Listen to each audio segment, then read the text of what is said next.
Hujambo na karibu katika habari za Patrick Media idhaa ya Kiswahili, ikiwa awamu ya saa 7. Jina langu ni Patrick Muriuki. Nikukaribisha katika habari hivi sasa. Ni kwa leo hii ikiwa ni siku muhimu kwa wanahabari, wakiadhimisha siku ya uhuru wa wanahabari ama vyombo vya habari. Katika kaunti ya Nakuru ambako waandishi wa habari wamekuwa wakipokea vichapo na kuripuliwa vitoza machozi wakiwa katika kazi yao, wameandamana ili kuadhimisha siku hii. Robert Maina ni miongoni mwa wanahabari ambao walipokea kichapo hapo mwezi uliopita, mwezi wa 4, katika huko Naivasha, katika maigizo ya filamu au inayofahamika kwa lugha ya Kimombo Drama Festival, katika mchezo wa uigizaji uliokuwa umeandaliwa na wanafunzi wa shule ya Butere Girls yenye mada Echoes of War.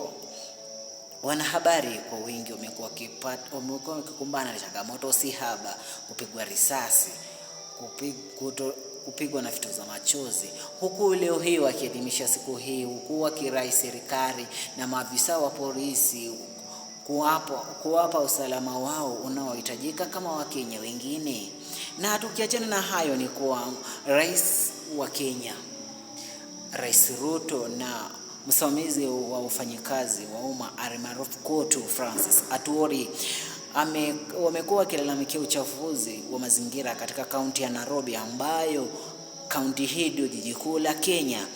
Haya yanajiri mapema mwaka huu ambapo Gavana Johnson Sakaja aliwaagiza na kutoa amri kwa wale walio na majengo katika timu wa jiji hili kuyapaka rangi ili kurejesha sura mpya katika kaunti hii na jiji hili la Kenya.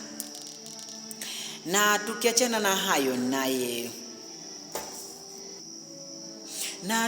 na hayo ni kuwa naye Moses Wetangula atishia kuwafuta kazi wale wanaoitisha pesa wa Kenya wanaojisajili kwa kitambulisho, wakisema kuwa ni jukumu la hakuna ada yoyote inayotosha kwa wale wanaojisajili kuwa Wakenya. Haya yanajiri huku Moses Wetangula akilai wale wanaopea watu vitambulisho kuingia hata mashule ya sekondari ili kuwasajili